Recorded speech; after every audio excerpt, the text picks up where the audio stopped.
So I wasn't planning on doing a video today, but I ended up hanging out with a friend that I haven't seen in a while. And like a lot of people today, she's kind of trying to get into firearms. So I thought, what better thing to go do than to shoot some guns?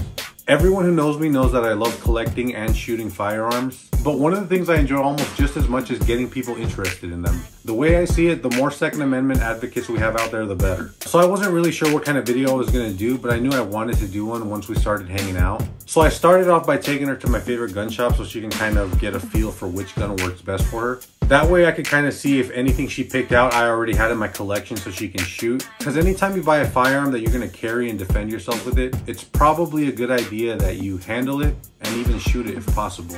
So after the gun shop, I ended up taking my friend to go try out some of my firearms. But before I let her shoot the ones that I thought were the most practical for her, I let her shoot some of my more fun toys. Before I show you that, I did want to thank my friends over at Hart Brothers. One of the reasons why I almost exclusively shop there is because they always give me great deals. They're very knowledgeable, friendly people. And through this whole pandemic, they're like the only gun shop that didn't bitch out and run out of everything. But they were also nice enough to loan me a pistol that I'm going to use for my next video. It's not what you think.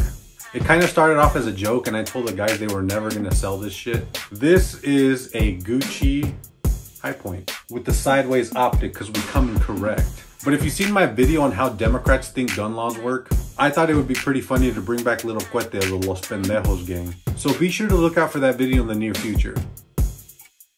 All right, look at this piece of shit. I know some of you Chicago cats are out there thinking, that shit hard though. Shoot sideways and shit. That bitch ugly. As you can see here, we got the throne of ammo. Ammo shortage? What ammo shortage? The one with the safety too. Oh yeah, it was a safety one. Yeah. Filming this for all my peeps in California because they ain't got shit at their gun stores. So.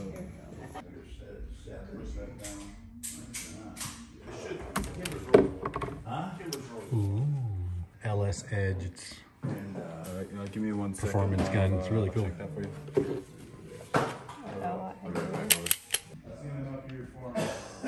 Pretty sick though. I know. It's pretty dope. What's up, you fucking nerds? Welcome to the Avengenerd. Today we're going to do a little bit of a different video. You're not going to be seeing this pretty face as much, mainly because I have a special guest with me. This is my friend Jasmine, and as you can see, she is a fun-sized person. So one of my main focuses today is going to be on practical carry for women. And I wanted to do this video because a lot of times there's not a lot of videos out there for women as far as what guns are the best for first-time users. And today we're going to be shooting two of the firearms that I think are the best for women in general, especially petite women. But before Jasmine shoots those today, I am going to have her shoot some big-ass guns.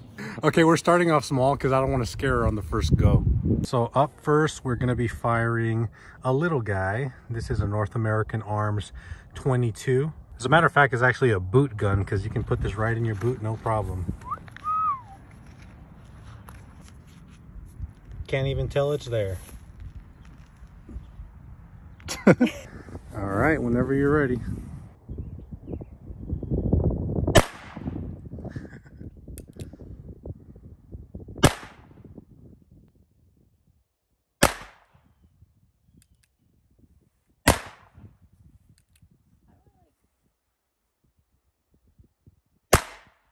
Oh yeah, look at that spread. Terrible. Okay, up next we're bringing out the big dog. Well, it's not really a big dog. It is a dog though, the North American Arms Pug in 22 Magnum. All right, North American Arms Pug. 22 Magnum.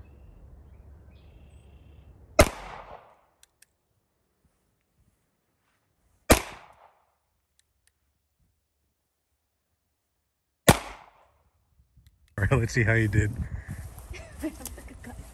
Nothing in the red yet. We're like not even at 10 yards. Shut up.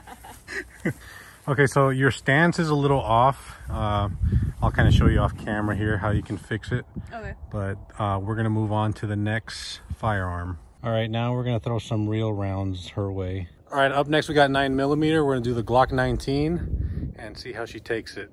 obviously we can see. Okay, so I hold it like this.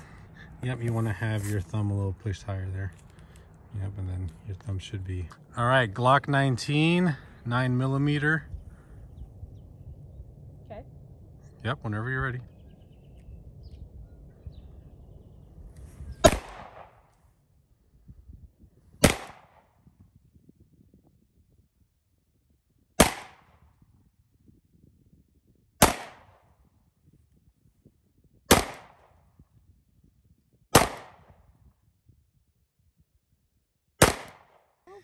From 5 yards away, I guess that's okay.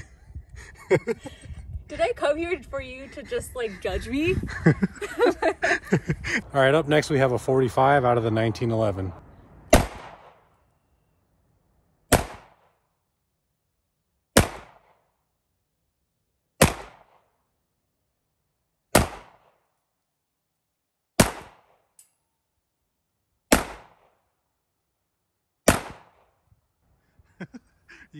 You aim it a little high. Is that all of it right there? Yeah, that's all of it. It's the your front sight, you're not lining it up properly. Well, I got it in the same spot at least this time. Yeah. Okay, we're gonna kick it up a notch, and this time we're gonna do the Desert Eagle chambered in 50 AE. And I'm gonna start off with one round because a lot of the times, one thing to keep in mind is when you're taking out somebody new, the kick on a firearm can actually make them grip it too hard and send off another round while it's still muzzle rising. So you want to keep that in mind. So I'm going to start it off with one round. Say that again. You're what? Fucking heavy. I'm scared. Oh god. I'm so scared right now. Point it a little lower. Okay. How low was that? That was pretty cool, huh? She likes it. We're going again.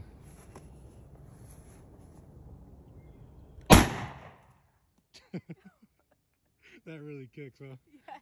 All right, I'm actually really excited about this one. That's because I literally just got this firearm like yesterday, and I've never fired it before. This is my Maxim PDX, Maxim Defense PDX, and Jasmine's gonna fire it for the first time. Maxim Defense PDX chambered in 7.62 by 39. It's gonna kick a lot. A little bit.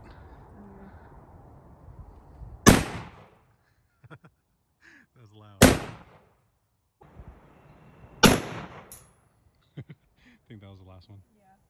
All right, we're bringing out a big boy. This is a Galil Ace chambered in 308. All right, here we go. Galil Ace chambered in 308.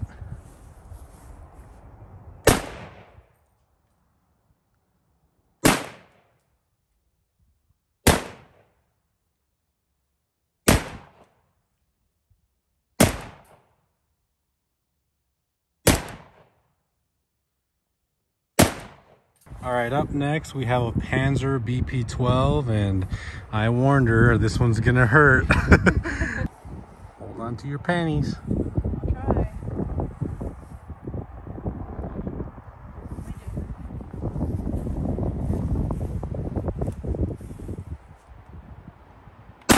Holy fuck!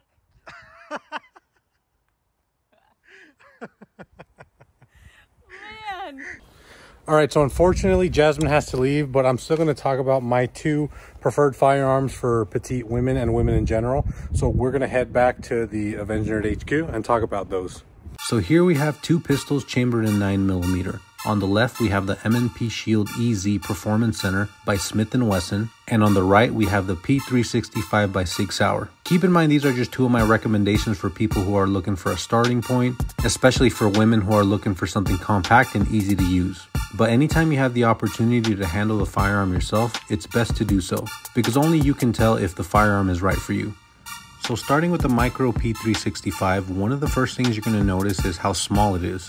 This can be an advantage when you're truly trying to conceal and carry, or if you're trying to travel lightly. A disadvantage that comes with this being so small is that if you have large hands like me, it's not the most comfortable to shoot. But with the size and the reliability, it's definitely one that I carry as a backup.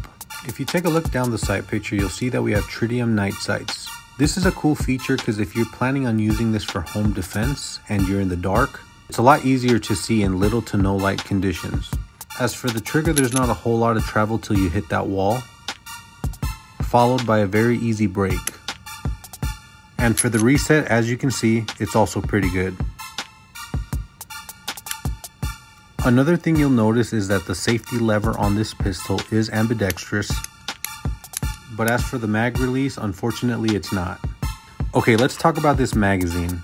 It's almost crazy how small it is, but yet it holds 10 rounds. That's one advantage it has over the Performance Center EZ, which only holds 8 rounds. I will say that when I first got this pistol, it was a little stiff, and even after putting several hundred rounds through it, it hasn't loosened up much.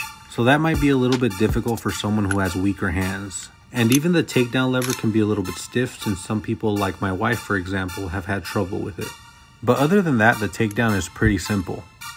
I did have Jasmine shoot both of these, and as you can see, the P365 fits fairly well in her hand. She was also able to manage the recoil fairly well. And with a little bit of fine tuning, I think this could be the perfect firearm for her.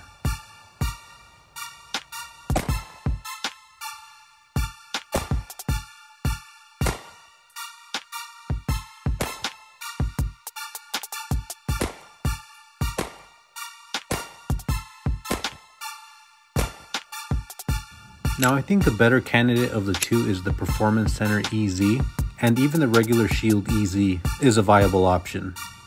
And that's because when it comes to beginners and people with weaker hand strength, the usability of this firearm is unbeatable. But this is an all-around easy firearm to use, hence the name EZ, like your mother. One of my only complaints is a protruding grip safety. Now this isn't necessarily a problem in the regular Shield EZ, as it retracts all the way back into the grip, whereas in the Performance Center it sticks out quite a bit, and after a long day of shooting it gets a little uncomfortable. But I wouldn't necessarily be using this as a ranged toy anyway. But everything about this firearm is just so user friendly. The ease of the slide. None of the controls on this firearm are stiff, even the magazine slides out very easily. I do like that the slide is ported, as it reduces the weight and adds to that maneuverability of the slide. Taking a look at the sight picture, you'll see that this also has Tritium night sights, but they are much more pronounced. The loaded chamber indicator sits on the top of the slide, whereas on the SIG sits on the side. The benefit of that grip safety is, as you'll see, if it's not fully depressed, you won't be able to fire it. I wouldn't say that this is my favorite trigger, but it's actually pretty good. Slightly more take up before you hit the wall, and it still seems to have a little bit of give before it finally breaks. And the reset is actually pretty good. The magazine assist on this firearm is actually one of the reasons why I recommend it for a beginner or somebody with weak hands. As you can see, this would make the loading process a lot easier. The takedown lever is also really easy to use, unlike the SIG, which is pretty stiff. So you should have no problem taking this apart.